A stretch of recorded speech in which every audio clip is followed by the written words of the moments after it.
Well, hello, everybody. Today it was brought to my attention to take a closer look at questions 8 and 9 from assignment 4.2, and I think those are two good questions to do together in one video, because there's something about hypothesis testing that, although I've included it in other videos, I haven't really highlighted it together, and I should do that. Quick disclaimer, I have somebody joining me for the video today, and I say disclaimer because she may decide to walk on the keyboard or something like that in a minute and cause problems, but we'll make do. Alright, so let's do this one first, where this one is not a word problem. It's not like there's some scenario given about that a study was done, like here's question 12, we collected some data, we took 77 students and that sort of thing, but that doesn't change how this works. It's just that when we do a problem like question 12, we have to read into it a little bit to figure out the information.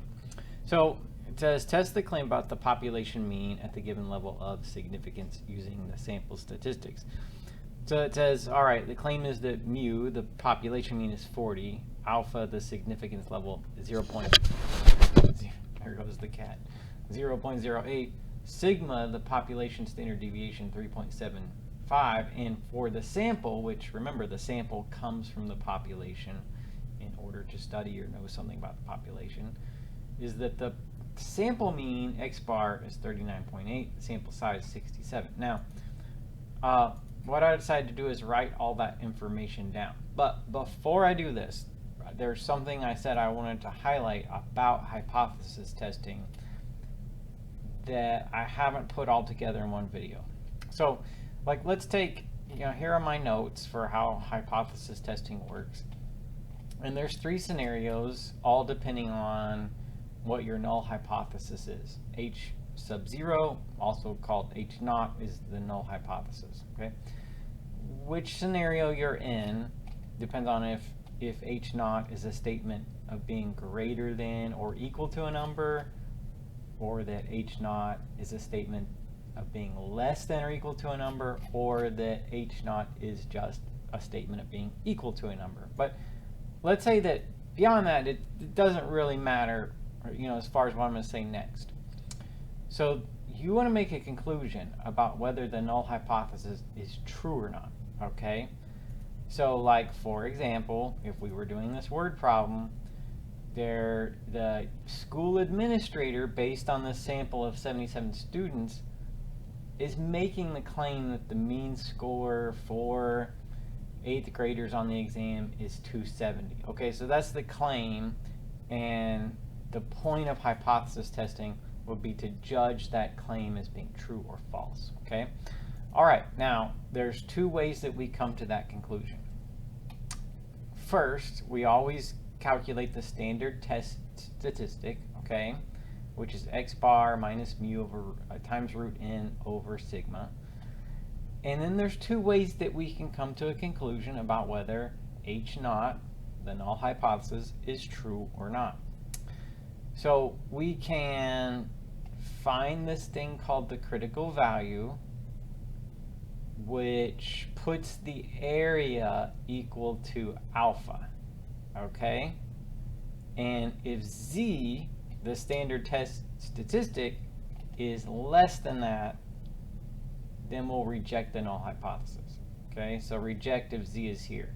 So you find the critical value sets this area P to be equal to alpha, and then if z, the standard test statistic, is less than that or greater than that if it's a right-tailed test, or so on, then we reject, so on. Another way that we get to that same conclusion is that we find z, and if this area, being P, is less than or equal to alpha, we reject H naught.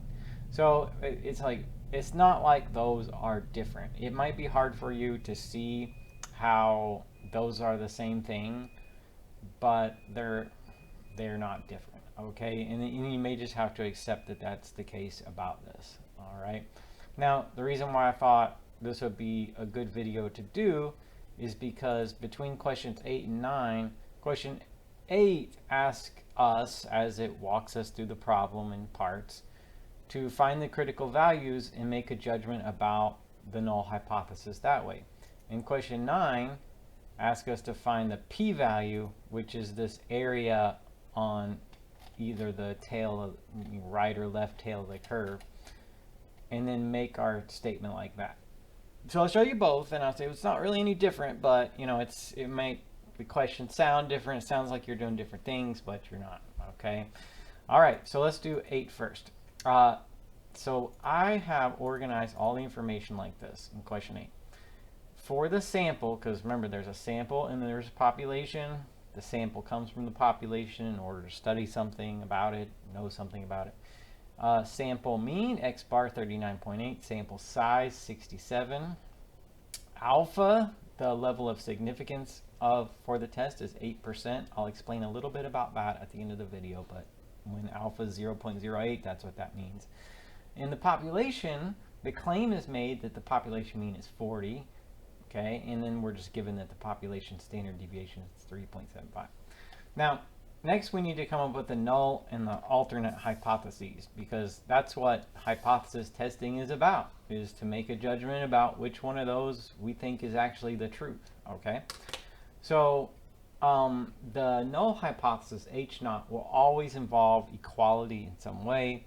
It will be mu is equal to something, mu is greater than or equal, mu is less than or equal. So when you're sorting through this information, somewhere in there, there will be a claim like that, okay, about the population mean, okay? The null hypothesis always involves equality. So when this claim that mu is 40 is made, that becomes the null hypothesis. The alternate hypothesis is always what's true if the null hypothesis isn't true. So say like I'm saying it's not true that mu is 40. How do you put that as a statement? Mu is not 40, see? So these are what are called complements of each other. Now, okay, here's all the information that I read from the problem. Here's how we go about it. First of all, I would note to you that if H0 is equal to a number, it will be a two-tailed test. So I have to go to my notes and do things according to this, okay? If H0 is equal to a number, if that's the form the null hypothesis takes, then, okay, here's how I've got to figure things out right here, okay? All right, so let's see. In the procedure, all right, I know I'm using a two-tailed test, okay? I need to compute the standardized test statistic, and that is X bar minus mu times root n over sigma. So I do that with the numbers that I'm given, X bar, mu, root n over sigma, okay? And I get negative 0.437. Okay, so I believe that's the, let's see, let me look back at the question. First, first part of the question, identify the null and alternate hypotheses. Okay, so I've done that already for you. Then the standardized test statistic, okay. So I got negative 0.437, and you know, in MyMathLab there's always some information about rounding. It says round to 2 decimal places, so that would round to negative 0.44, okay. All right, so I got that, and then it says determine the critical values. All right, so in a two-tailed test, okay, so I'm looking at my notes, and I have to have, me and you have to have some kind of guide to do this, all right? The critical value is this number where the area is p over 2, okay? Like where that ends up being rejection. Okay, we would reject if p is less than or equal to alpha. So if I was going to set this up so that if the test statistic was less than this critical value or more than this one, then I would have to set that area to alpha over 2, okay? So I can say, like, depending on the way the question's asked, that will be p over 2, but if I'm looking for the critical value, it'll be alpha over 2, all right? And that's something I would just have to tell you. It might be a little bit obnoxious that that's the way it is, but okay, so here's what I did. I take the level of significance alpha, 0.08. I divide it by 2, okay, and I get 0.04. Now, it's like, well, why does it work that way? If you want to understand a little bit better, well, we would reject the null hypothesis if this area was p over 2 and p, which is twice that number, was less than or equal to alpha. So remember how I said it's the same thing no matter how we do this. Turning that around, if the critical value was such that this area was alpha over 2, we would still end up rejecting it, because if p is less than or equal to alpha, we're going to reject h naught. Okay, so that's the explanation. That may or may not help you, but let's just say, okay, here's what we do. I'm going to set this up, and in order to find the critical values, I'm going to take alpha over 2, 0.08 over 2, 0.04. 0.04 is the area here and here on the standard normal curve. Critical values will be such that that area, either in this tail or this tail, is 0.04. So we'll use StatCrunch to do that. So let's go back to the question and open StatCrunch. And by default, if I go to Stat, Calculators, and Normal, I get the standard normal curve. The standard normal curve has a mean of 0 and a standard deviation of 1. Now think about the way I described the critical values. They are numbers such that the area to the right of this one is 0.04, or the area to the left of this one is 0.04. So I could do this in two ways. Let's do, like, set it up x less than what is 0.04. It tells me that number's the critical value. It's negative 1.7506. So it's like I figured out this number right here is negative 1.7506. Okay. All right. But I could turn it around, like, see if I make this way, it's going to look over on the other tail, and I still put 0.04, and it tells me positive 1.7506. Okay, so that's like this number then. That critical value is 1.7506. Okay. All right. So that's how I can find the critical value.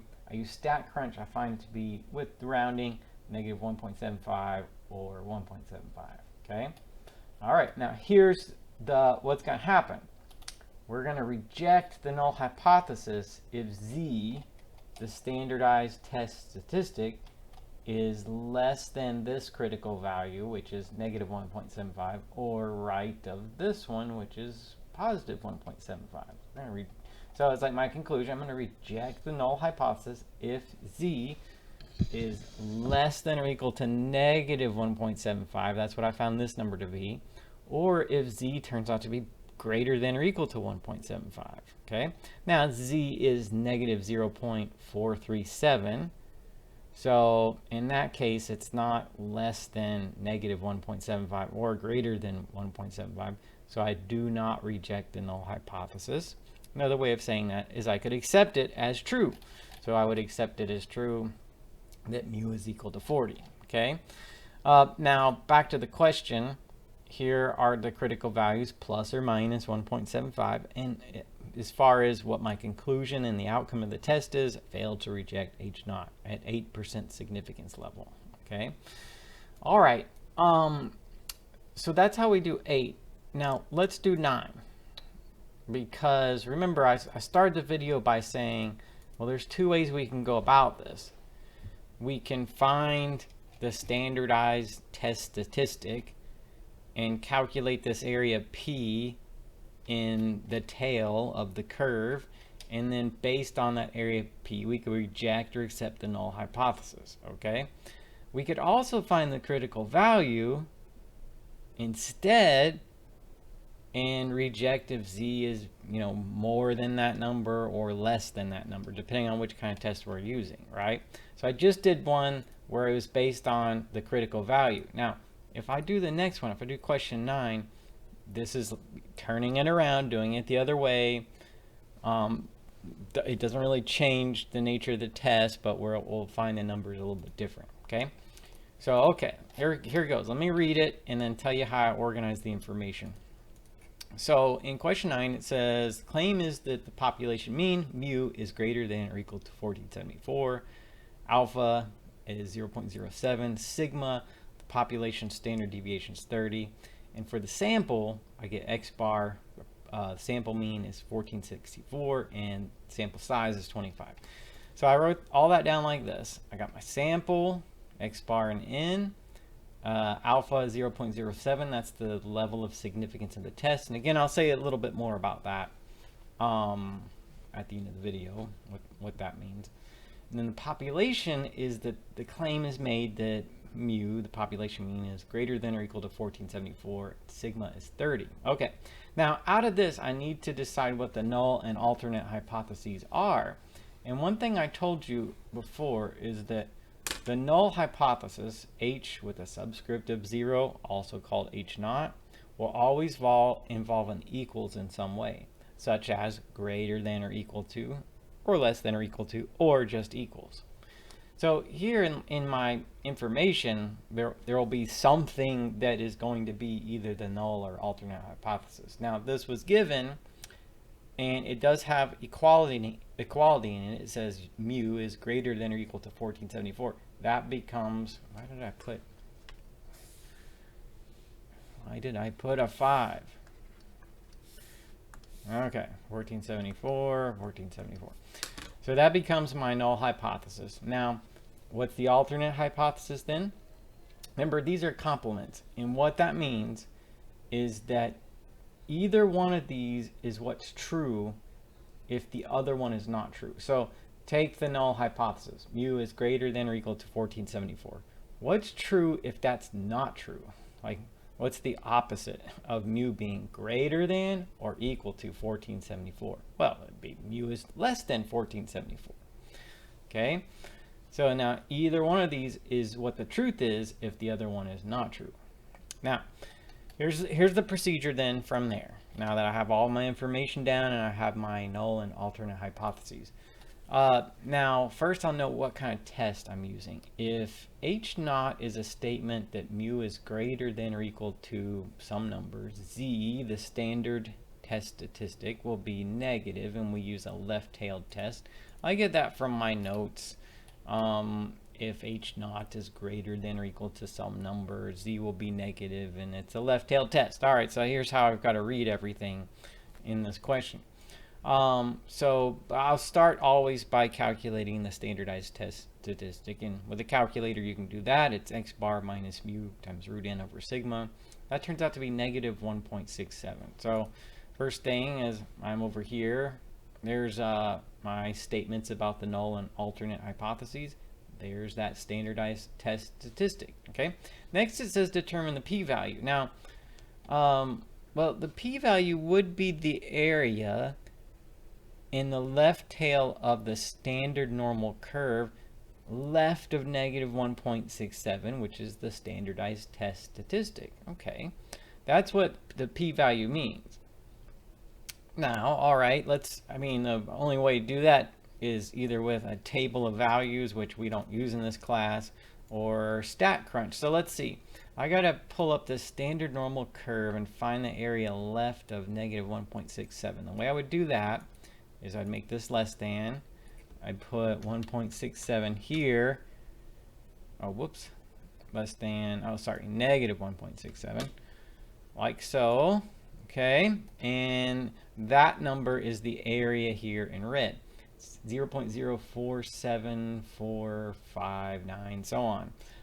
Okay, so there's my p-value. That's the area right there in that tail left of my standardized test statistic. Okay, so here it is right there like that. I found my number, 0.0474, and in MyMathLab with some rounding, it says round to 3 decimal places, I put 0.048. Okay, time for conclusion then. What do my notes say? I go by my notes. So it says if P is less than or equal to alpha, you'll reject H naught. Okay, so let's see. Let's look at how that works out here. My conclusion, okay, reject H naught if P is less than or equal to alpha. P, we calculated that to be 0.04746, and alpha is 0.07. And that's true, like P is less than alpha, so we will reject H naught, or we will accept the alternate hypotheses, okay? So yeah, it's like this thing here, mu being greater than or equal to 1474, we don't think that that's true. We think the alternate hypothesis is true. Okay, final statement about it is I'd say reject H naught at 7% significance level. There is enough evidence to reject the claim. Now, okay, so that's how it works. And I did one of them with the critical value, and I make my conclusion based on the critical value, okay? And then I did the other one, which is virtually the same problem, still hypothesis testing based on the p-value. All right, and it might be nice if it was just one way or the other, but this is the way it is. Now, I said I would say a little bit about the significance level at the end of the test, or at the end of the video. So it says, like, for this one at 7% significance level, that's what it means if it says alpha 0.07. And this one says alpha 0.08 at 8% significance level. So what does that mean? I'll explain it briefly just in the context of statistics as a subject. In algebra, you know, if I say, you know, here's algebra and other branches of math, you know, if I say 2x plus 1 is equal to 11, I can say x is equal to 5, all right, because 2 times 5 is 10 and plus 1 is 11. And I'm 100% sure about that, right? That 2 times 5 is 10 plus 1 is 11. So in algebra, like when we solve equations and so on, there's no like significance or confidence in it, really. You know, you can give an answer with 100% certainty. In statistics, like that, we don't. Like everything that falls into uncertainty and probability will most likely get you into statistics. So here, you know, I'm saying I'm rejecting the null hypothesis, but that's at a certain level of significance or confidence. Like, you know, I could be wrong about that. You know, this is not algebra where we can be 100% certain about our solution. There will always be this likelihood that we make a mistake in statistics. So alpha is a number which determines that threshold, okay? Maybe you could imagine like if alpha was a smaller or bigger number. And could alpha be 100% in statistics? Well, you know, I don't think so, because then that would put us into something more like algebra where we're 100% certain.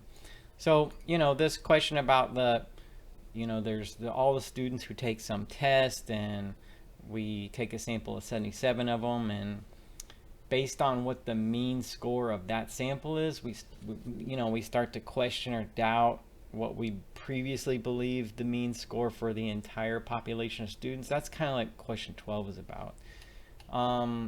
Yeah, you know, we make a conclusion about that either the mean score is less than or equal to 270 or it's more than 270, you know?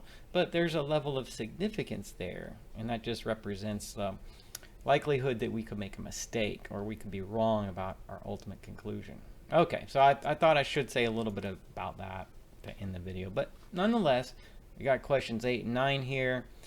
They're both hypothesis testing. The information's given the same way, but we go about doing the calculations and making the conclusion a slightly different way in each one of them.